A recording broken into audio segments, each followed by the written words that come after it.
Penelope, what up? Major shakeup with the draft prospects heading into Green Bay, and also some special news about this show. What's going on? You watch Panthers Post. Thanks for joining us. We are less than 2 weeks away from the NFL draft in Green Bay. We are in the home stretch where we are overthinking things, we are underthinking things, running out of things to talk about. But if you are a member, I am going to be releasing a video tonight about some of the D linemen in this draft, defensive tackles, defensive ends, who a former NFL scout, you probably know him by now because you watched the previous videos, who he thinks could be a good fit, not just for the league, but for the Carolina Panthers in particular, who he thinks kind of dogs it a little bit and who is an actual dog on the field. So make sure to tune into that. But to become eligible to watch this video, you got to be a Panthers Post member. Less than a cup of coffee in America. It's $2.99 Canadian.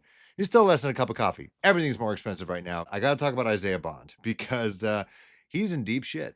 He is in deep shit. He turned himself into something off the field when it comes to sexual assault. And so I don't know what's going to happen. I don't know if he's going to be convicted. I don't know if he's going to go to court and go through any of that stuff. All I know is that that is a serious off the field issue that is going to hurt him in the draft, in life, in the next chapter of his career. There's already people out there talking about Mike Green, who's arguably the number 2 pure edge rusher in this draft, and how teams are not even having him on their list right now and are definitely doing their homework on him because of allegations made against him in high school and in university. And so, if that's dogging him, this is something that has just come up. Who knows what it is? We don't know the details. But Isaiah Bond, to a lot of people, a lot of analysts, including Mel Kiper, who had him being the Carolina Panthers pick at number 57, they had him as a second round pick. And the Carolina Panthers were one of the teams out there who are rumored to maybe that could be a landing spot for them to kind of offer something a little bit different. He's a bit of more of a speed guy. They do not have that on this team. He needs to focus on the off the field stuff. And I think potentially he is either undraftable or he's going to be very low, a low pick. Our guy Aaron from Unnecessary Bluntness already pointed out that he's probably going to get drafted by the Chiefs in like the 5th or 6th round, and we're all going to get pissed off. But it's been a rough, besides that, in terms of football, hasn't been the best offseason for Isaiah Bond. He thought he was going to be breaking last year's record in the 40-yard dash, running like a 4.21, whatever it was. That did not happen, but instead Matthew Golden destroyed him in the 40-yard dash. Now he is, to some people, either the number 1 or number 2 wide receiver in this draft. So again, it's gotten pretty bad to much worse for Isaiah Bond, and so kind of change your mock drafts if you're going to be doing that. Also, some updates on the top 30 visits that kind of points to me a picture where the Panthers look like they are, as I said in the last episode, I think they're prepping us and themselves for trading down. Like, we already know this is a deep draft in terms of defensive tackle, but just some of the guys, some of the new guys that they're adding to their 30 private visits where they actually go to Bank of America Stadium and they chat with the dudes. I think it's saying a lot. So I don't know if this is new or not, but Ted McMillan, he had a private workout. Shamar Stewart, we already knew that. Walter Noah, we already knew that. Donovan Ezaraku, we already knew that. But then you got Carson Swissinger, who is a linebacker who has been getting drafted in the early second round, definitely before the Panthers' third round pick. But that's an interesting one because he's someone I think along with who else they got? Jordan Birch, outside linebacker. Deion Walker, we already know about. Terrace Ferguson, tight end out of Oregon. Who do we got? Who's new? This, of course, Eder Salmingo Jr., the one who's putting these out. This guy, this is like, look at this thing. This thing is like color coordinated with the school colors, different emojis, different, like, I think he's a teacher. So I don't know if he's a science teacher or a math teacher or a computer science teacher. This is definitely not AI. He is not using AI. He is on Excel doing stuff. They actually have an Excel Super Bowl, and I think Edgar would win.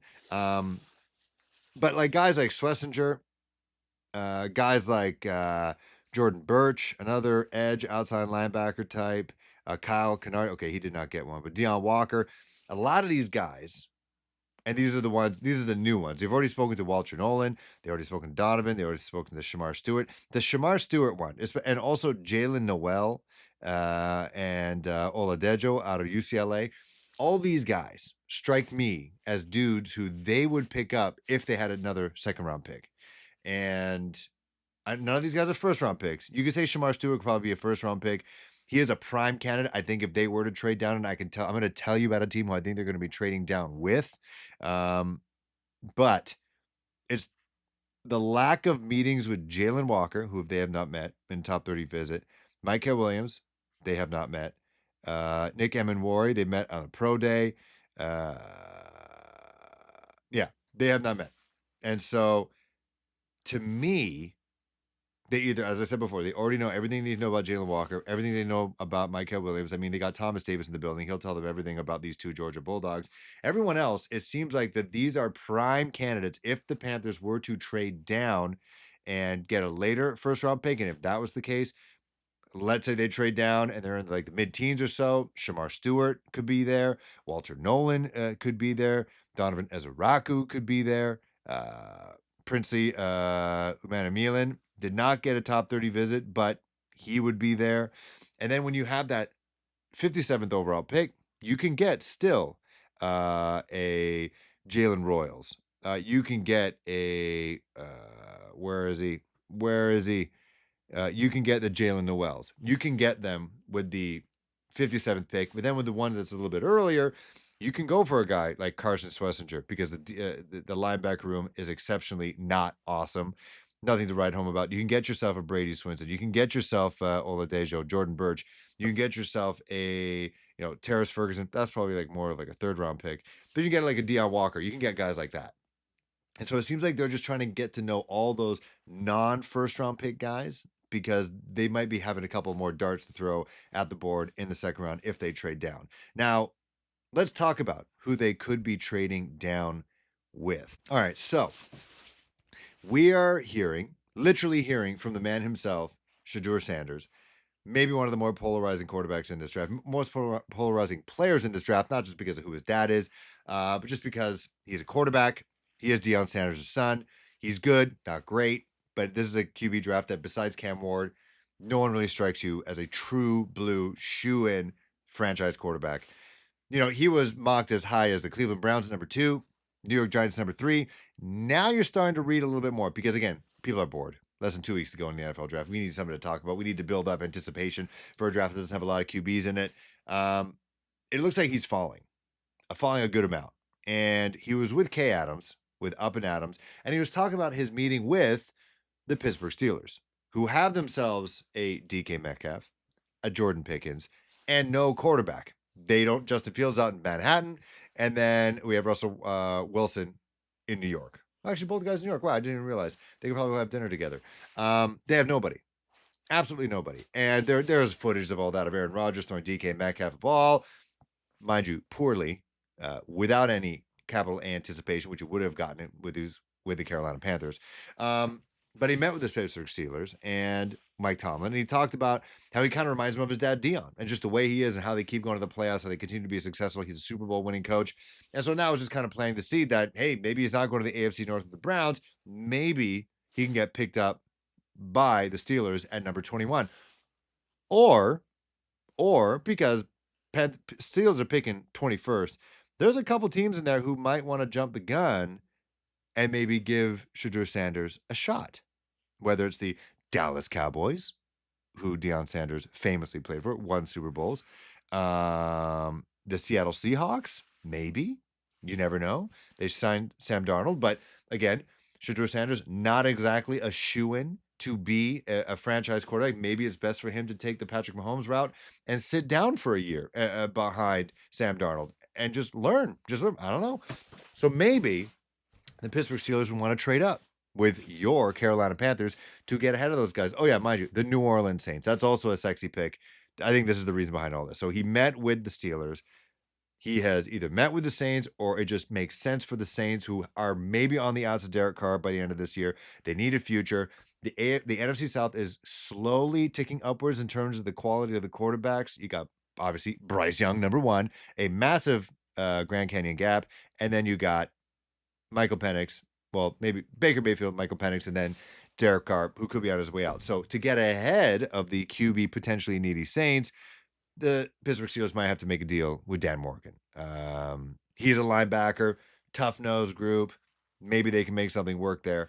David Tepper, former owner. I don't know if they ended that great, but maybe give him a shout. Maybe, sweeten the pot a little bit. And the Panthers trade from 8 down to 21. And if that's the case, Edgar Salmingo Jr., again, my favorite person, he said that it would take the 21st pick, a third round pick. I don't know if I would take a third round. I think I would have to take a second round pick, to be honest. Let's see what they got. Round 2, Pittsburgh Steelers have Pittsburgh Steelers. Do they even have a second round pick? Boom, boom, boom, boom, boom, boom, boom, boom, boom, boom, boom, boom. Okay, so that makes sense why they don't give a second round pick, because they don't have a second round pick. So their third round pick is number 83. And if they're picking 83, we're picking 74. That'd be yeah, Carolina Panthers.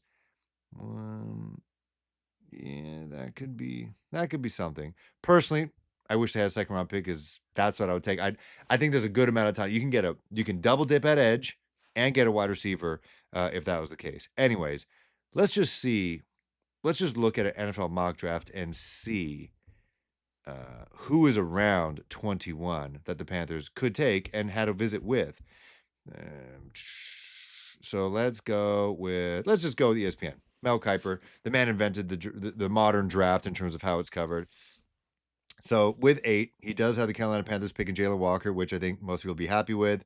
And you got Tyler Warren picked at 10, Will Johnson at 11, 12, Amari Hampton. They're not going wide. They're not going to running back. Jade Barrett, they could go corner. Colson Loveland, Mike Green, Matthew Golden, Jahad Campbell, who I think it could go to the Panthers as well. Kevin Banks, they're not going offensive line in first round. Nick Emenwari, Tet dropping down to 20. And then you got Derek Harmon, who is picked by the Steelers. That could potentially be the Carolina Panthers' first round pick. So who's around after that? Michael Williams at 23. He has him going to the Green Bay Packers. Donovan Jackson, Josh Connolly, no. Jackson Dart, absolutely not. Malachi Starks, that could be sneaky. Donovan Ezeraku going to the Detroit Lions. Shamar Stewart going to the Washington Commanders. Maxwell Hairston, that's a potential out of Kentucky, the cornerback, and then Josh Simmons. And then you got James Pierce Jr. going last in the first round to the Philadelphia Eagles. And according to some leading into the season right now, he is also one of the best pure edge rushers in this draft. So, sure, if you trade down to 21, you're probably going to be missing out on Tet McMillan. If he even fall, he fell to 20. You might still be able to get Tet and then double dip at edge after that. If you're a Tet head, I like Tet, just not at 8. You can get him at 21 potentially, if he actually falls as much as people are suggesting that he might at this point in time. You're definitely going to miss out on Jalen Walker. He might get picked at 5 overall. But you still got James Pierce Jr., Maxwell Hairston, Shamar Stewart, who kind of like Michael is a side speed guy, but the production isn't there, maybe due to the system that he was at A&M. Donovan Ezeraku, one of the best pure edge rushers in this draft. Malachi Starks, who to me is destined to be a Baltimore Raven, just the way he is. Him and Kyle Hamilton will be a lot of fun together.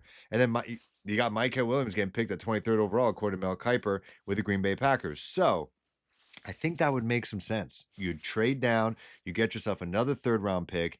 Maybe you package that second, third round pick and one of your 3 fifth round picks and move up to the second round to get yourself, a wide receiver, Jaden Higgins, Royals, or Noel, one of those guys. And then you get a Carson Schlesinger or a Brady Swinson in the second round. And then you still have your original third round pick. And then you got your 2 fifths. I think we have 2 fourths as well. I think that would kind of work out working with the Steelers. And I think that would work. Let me know in the comments would you be okay with that trade with the Steelers? All right, let's talk about the show now. Some changes here, good changes, because this team is evolving. I can feel it in my bones. Something is happening with this team. It's in the air. I know I probably say this every offseason, but the difference between this season and last season, we have a quarterback who showed so much promise. And it's not just like cute promise, like it is real, tangible, statistical promise. I started this channel when we traded for Sam Darnold, and then I still remember friggin' I still remember our guard, Scotty Fitt and company, thinking that Sam Darnold reminded them of Matthew Stafford a little bit. So I thought, hey, you know what? Maybe we can win with this guy. And then after that, we had the Baker Mayfield experiment, and then we had all these other failed experiments, and then we had the Frank Reich experiment, and it's just been gut shot, dick punch, butt punch, everything since TJ Watt tackled Cam Newton on Thursday Night Football. it's been downhill since then. It's been honestly downhill since the 2015 Super Bowl against the Broncos. And so it's been tough. It's been tough. And so the channel was something I just needed to get off my chest. No one cared about the Carolina Panthers in Toronto. Not saying they do now, but it's kind of been, unfortunately, a joke to be a Panthers fan. And I think Dan Morgan nailed on the head when he was named as a GM. He wants to restore fear in the logo. And he wants people to respect the logo again like it used to when he played, when Peppers played, even when as early as when Luke Kuechly and TD and Cam, all those guys, Jericho Cotry, when those guys played, some fear in this team. Because right now they're just seen as pussycats. And so I wanted to reflect that with this channel, the way it looks, and also just my focus on this team. I know you probably heard that I tried to start a podcast talking about the NFL, but honestly, right now, my baby right now is my two babies. I got two boys now. I got to finally get them Carolina Panthers merch because I got to show it off. And it's Panthers Post. Panthers Post has always been my baby. This is the thing I love, and I'm focused on it. And I want to get better and bigger this season. I feel it. There's something in the air. I got 7,000 subs now, and I'm not taking that lightly. But the goal, kind of like Ashton Hall, I want 10,000. Let's go 10,000, baby. Let's go to 10,000. And then after that, let's go to 100,000. That's the goal. And so with that, drum roll, I am doing a rebrand. I don't know what else people were expecting, but I am changing the logo with Panthers Post. Seen right there. Designed by my brother. And it is a bit more fierce, bit more serious. Not that the other one wasn't. That was inspired by, American traditional tattoos, which I still love. I'm probably still going to get a Panthers tattoo somewhere, but this one's just more focused. Eye on the prize. The other one's kind of at an angle. This one, eye on the prize in the end zone. NFC championships, Super Bowl, like that's what we're looking at right now. And also the yellow eyes is an homage to the old end zone Panther eyes that were yellow and that were awesome. And so that's that. And yes, someone mentioned in the comments below, there's something to do with merch as well. It will appear on the new Panthers Post merch. That's going to be releasing soon. I love creating merch. You probably saw some of my Carhartt hat with the Panthers patch. I just love making merch. I had other Panthers clothes as well. This one's going to be a little bit more organized in terms of purchasing on your end. So I'm just working that out behind the scenes. So in the meantime, that's a logo. It will appear on the shirt somewhere. That's not the only thing that's going to appear on the shirt, but I know you guys are going to love it. It's going to be sexy. It's going to be dope. It's going to have a nice vintage feel. That's all I'm going to say, the cops. Okay, but let me know again about the draft, how you're feeling about this, some of the rumors right now with the Carolina Panthers. And again, what do you think about the logo? See you guys soon.